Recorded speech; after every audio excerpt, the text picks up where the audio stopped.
What is up, everybody? Welcome back to another episode of the Collective Podcast. And as you guys know, this month we've been focused on how to niche down, how to niche down, however you want to say that, in your market. And we've been bringing on different people that have different niches and are finding success at a really high level. And when you need the single greatest loan officer that does new construction on the planet, you beg him to say yes to you while he's on vacation in Mexico. And so we've got Michael Nasserfar with us, a good buddy of mine, one of my brothers. Man, you are absolutely crushing it in the new construction world. And you and I were at lunch in Austin just a couple months ago. And you were saying, bro, while everybody else's business is going backwards, mine's moving forward.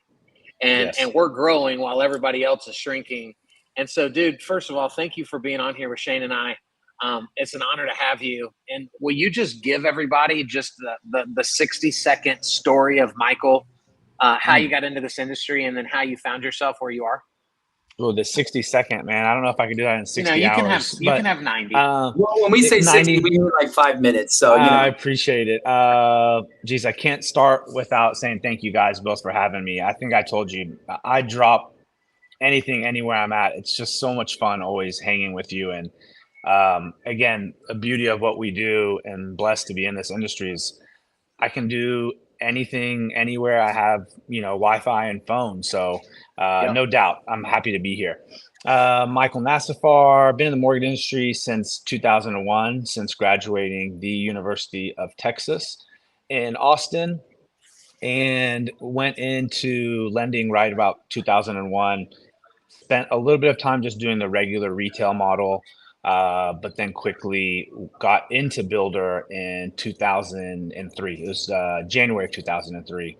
And man, just never looked back. It was the perfect blend of people and real estate and finance and just something, the allure of, brand new start.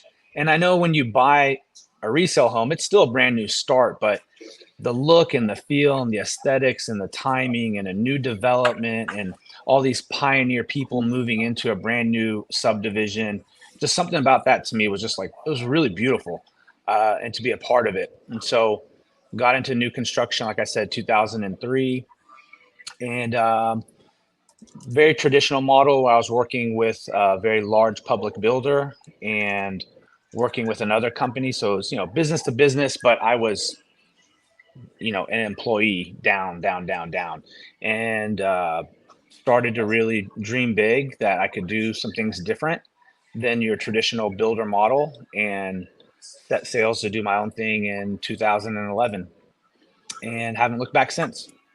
Was that 90 seconds? I think so, about. You crushed it, Pretty man. good. Yeah, dude, you did it. Michael, I would love to just pick your brain. And don't give away anything we're going to talk about on Wednesday. But Seth Godin, who's an incredible marketer, talks about the difference between building an audience from scratch for a product that you are passionate about selling versus finding an audience that already exists and bringing a product to them. And I think this relates really well to new construction. You're not creating something that doesn't exist. You're leveraging, maximizing, enhancing relationships or the process for a product that's pretty straightforward. A new construction home and a builder, pretty straightforward people. I would love your perspective on that, because what most people do, they go, oh, I heard what Michael did and how he's been growing. I'm going to go build this new product and I'm going to go do this new thing. And they don't understand the mindset of a builder, new construction lending. They don't understand any of the basics. And then they go out and go, it doesn't work. Michael must be full of crap, right? And so I just think it'd be really cool to just touch on that for a few minutes, because we know they're not going to go to Texas and take out your business model. But if somebody needs to niche and they see that they have a passion for construction, for builders, because it's such a different audience being with builders, I'd love to just hear your perspective on that. Man, I can't tell you how excited I am about the way you set me up with that question. Like, seriously. And I'm going to try to paraphrase it, but first and foremost, if you try to fake being passionate about something, it never works. It never, ever works. Maybe short time, but the saying "fake it till you make it" in this sense just doesn't work. So that's number one. And I guess for new people, like, how can I be passionate about something I've never done? Okay, that's a legit, understandable, question. But if you've done a new construction as a loan officer ever, you can get a feel for not only the client side and their experience, but on the builder side and their expectations. And if you get a little taste of it and you like it, I would say double down on it. And what Kyle and I have talked about before is, man, find something that you love doing and do it better and better and better and become an expert at it. So for me, now I'm picking a small word that you said, which is, selling. And I don't feel like I really don't sell. As cheesy as that sounds, yes, I'm a salesperson. Yes, I'm a loan officer. But man, when you just really love what you do, it just sells itself. It really does. And the fact that I love what I do, that I've taken the better part of 20 years to refine it and better understand it, asking the questions that support the questions. Well, why is a cycle time to a builder important? Okay, well, what does that mean?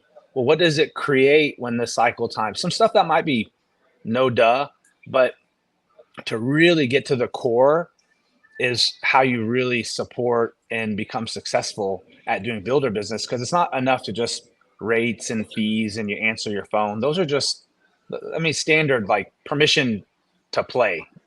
But really becoming excellent at understanding what builders need, man, that's when the magic happens. When you can talk to a builder and say, I realize making the sale is important, but I also realize all the way to the funding is important, and funding and getting your money right away is important because you have to deploy those funds immediately to go and take down another lot, to go and procure, more construction materials. So for me, I've dedicated a lot of time, and to be successful, I don't know, you guys are the ones that are defining me as that. I'm just totally in love with what I'm doing. And if that means successful, then definitely tag me as successful, because I'm really loving this place that I'm at and who I'm working with. And if you're a new loan officer that wants to do new construction, there's plenty of things that, you can garnish from people out in different places.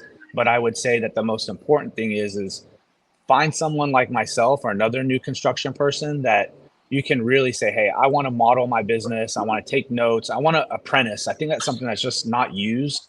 Everyone wants to just, trailblaze out it. And I think it's difficult to do something like that because you just don't know where to go and what to do. That learning curve can be a lot longer. So, I'm sorry. Can you come back? Yeah. Yes, please. Yes. Muchos later. That's right, guys. We're live. Thank you. They're servicing the room on the podcast. Yeah.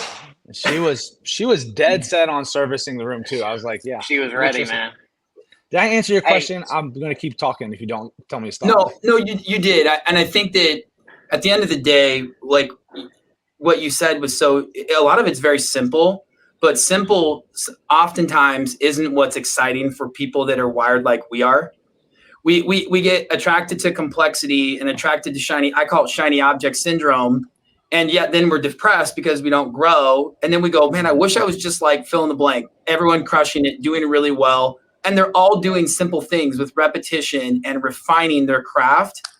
And it's like what you said, it's like you understand, and you didn't say it, but you understand the psychology of a builder. Mm-hmm. You understand the psychology of a business owner who the reason he gets frustrated when you delay your approval by 5 days is because he needs funds to go buy cabinets for 14 more lots that are at that stage. And if he doesn't do it, then his subcontractor is backed up 2 weeks. And then that backs up another sub. That's a very different perspective than just buying a standard home. And so when you don't understand the emotion that the builder has, if you can't put yourself in the builder's shoes, it's really hard to market to them effectively. And it's 100%. Simple, but people don't do it because they want to push I have a new technology, or I'm going to give you a higher rev share or something that like the builder's like, that's all great. I don't really care about that. I need my funds on time so I can deploy them.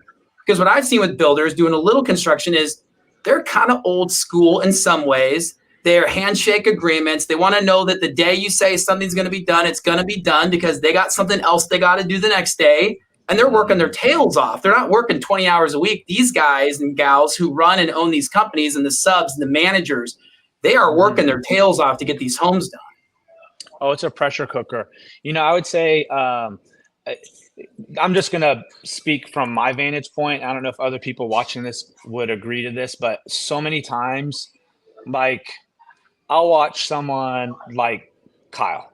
I'm just using Kyle as an example. I don't really think this, but man, Kyle's gotten so successful. Like, what corner did he cut? What angle? How did he cheat the system to get to where he's at? What did he do? He must have something. There must be some kind of a catch. There must be some kind of a thing. What's his thing? And you see that with loan officers as well. Oh, so-and-so is like doing 150 million a year. He must be money under the table, or he must have some in with a family member. I mean, it's exactly what you said. It literally is simple repetition, never coming off or down off that wall, and just literally, I hate to use grinding it out because I don't ever feel like I'm grinding. I just love what I do. And I get to the point of which I understand my business partner's problems. And too many times, I was in North Carolina with our movement team at our corporate office, and someone said, man, I'm getting this builder like these crazy, nice gifts and, this wine, and I can't get any FaceTime. And I didn't mean to be like rude, but I go, do you think that builder like has like a wine problem, like a wine shortage? Do you think that's why you're doing that? And he looked at me like, you're kind of a jerk. I'm like, no, I didn't mean it like that. I meant seriously, like, is that a problem that you're trying to solve? And it wasn't, obviously it's not a problem. So where there's no problem, it's really, really difficult to create any impact or relationship.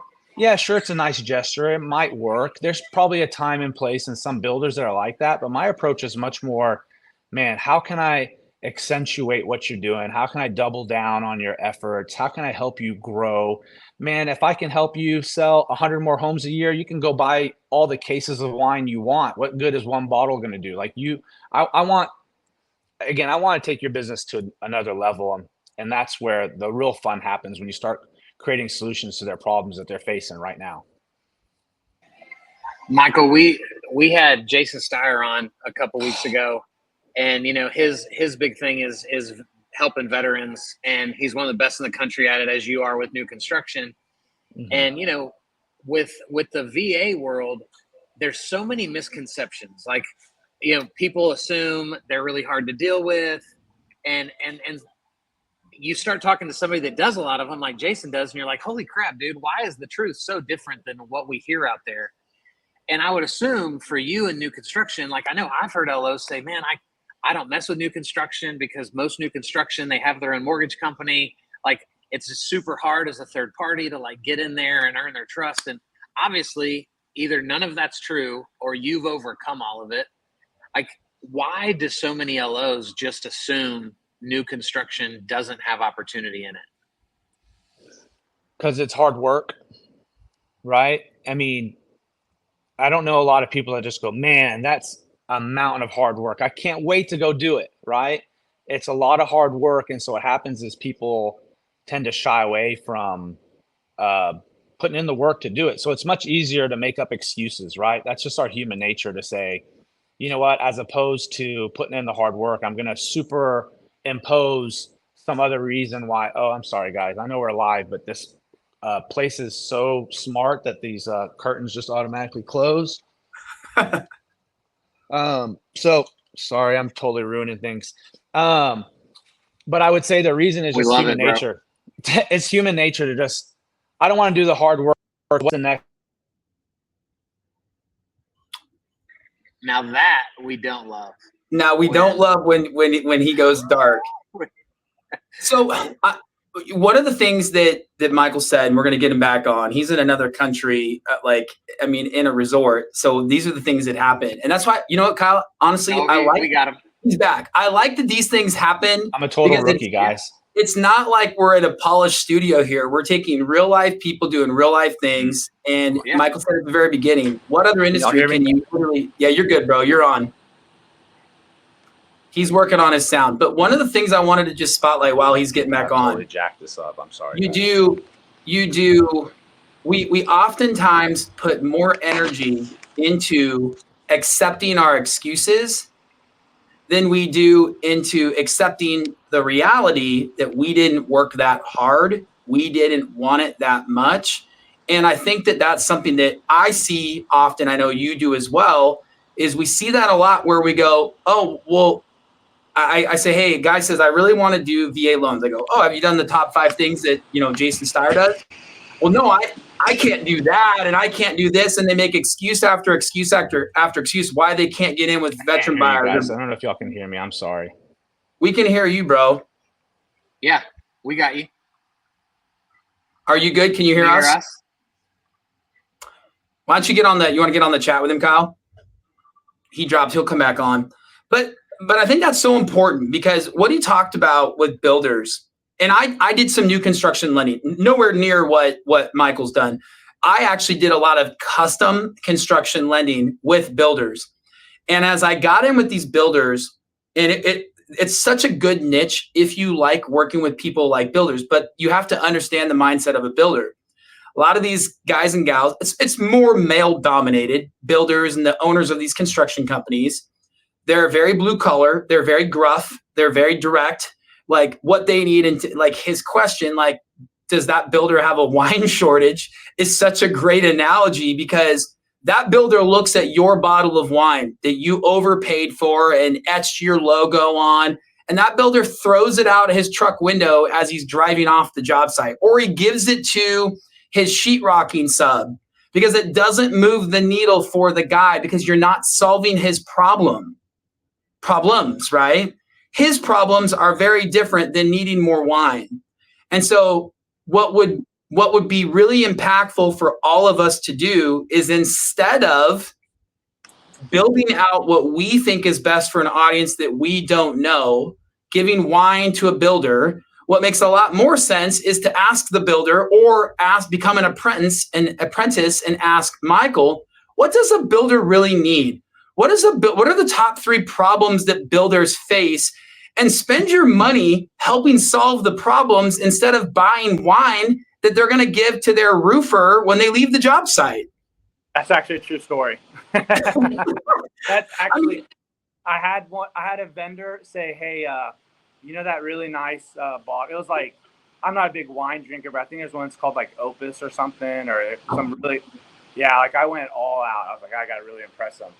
He goes, just so you know, every Christmas when you do that, he just gives it to me. He gives it over to me. I'm like, well, I'm glad that you enjoy it, But I think this is the reality of anything, right? If you're doing realtor business, if you're doing all these other things, instead of really pouring into addressing growing their business. And I think it's kind of like a confidence thing. Like, can I be enough to make them want to work with me if I just do this? But maybe I need to do all these other things because I just got to shower them with gifts. And I think when you really show true value, it's not cocky or arrogant. It's just confident. Like, I know what I provide you is far better. Now, I'll still do something nice for you just because I'm a nice guy, but what I provide is far better than, some gift, some, bottle of wine or whatever it may be. So I've just found a lot of value in just providing value. I know as corny as that sounds, I mean, if we rewind this, we said simple, right? Keeping it simple. And that's really what I try to do, is just keep it simple and really know what the builders need and want. Michael, knowing what you know now, what would you say to Michael in 2001, 2002? Like, what would you say that would help that version of you get to where you are today in half the time? Hands down, no doubt, finding someone that's already doing it at a high level. Coaching, apprenticing. I love it. Like right now, Movement has started using me and doing coaching with our Movement loan officers. I flat out love it. Why? Because I can see myself from where I was and where I got to, and look and talk to my team members that I'm coaching and going, You can do this. Here's how. If you're in it, like, I'm going to hold you accountable to doing it. So there isn't anything else other than just learning from someone who's already done it, right? And I would take that a step further and say, I don't care what it is that you're doing in life. If you want to be a professional baseball player, what better person than a professional baseball player to learn from? If you're going to be the top surgeon, what better than the top surgeon to learn from? And so I just think that that's irrefutable. You got to get with someone that can actually coach you and train you and take the time to pour into you. And I've had people like that, but now it's been really, really fun because I get to actually do for others what I would have wanted and didn't know I needed, and take them in a third or a fourth of the time. In fact, we're already starting to see that happening with some of the people I'm coaching. We love that, bro. We could take this on and on, but we are fortunate enough to have you coming back into our paid coaching group, really diving into the details of what you do, how you do it, why you do it on Wednesday. And so you gave away plenty of free value today. But guys listening and watching, remember, these are the caliber of people we're giving you access to inside of our paid community, the Collective Coaching. And so if you want to be a part of it, reach out to Shane or I. We would be honored to have you and show you around. Michael, I want everybody to know on Wednesday, you're not only going to still be on vacation, but it's your anniversary. Mm-hmm. And so we probably need to send a gift to your wife so that she knows how thankful we are after Wednesday. But bro, how do people that want to follow you, like, where's the best place for them to connect with you as we wrap this up? So as my kids will tell you, I'm really old and I just hang out on Facebook, but I've got Facebook and Instagram. I don't have any special, handles. It's just my name, which Nasserfar wasn't taken. So I was really, really shocked and surprised. So I was like, I'm just going to keep it. But yeah, I mean, on social, you guys can find me. It's very, very easy. There's only a couple Nasserfars running around out there. And I'll say for Wednesday, man, I'm super excited. And my coaching, one of the things that I talk about a lot in training is doing the mindset of a builder. And for those that have already seen or heard me talk, they know about the three-legged stool. I'll talk about that on Wednesday. Come on. If you really want to know exactly what a builder thinks and wants, and you're a loan officer just wanting to get just the, pun intended, framework of what a builder does, the three-legged stool, it's where it's at. I'll have a special surprise on Wednesday. So for someone that wants something that I'm going to give away because I love you, Kyle, if they show up and ask for it, I'll get it out to them. Thanks, bro. So guys, you heard it here. You can get with Michael at michael@aol.com. That's where he is best found. So just shoot him an email to that email address. Mm-hmm. And guys, you don't want to miss Wednesday, but you also don't want to miss the next episode of the Collective Podcast. So we'll see you on the next one. Michael, we appreciate you, bro.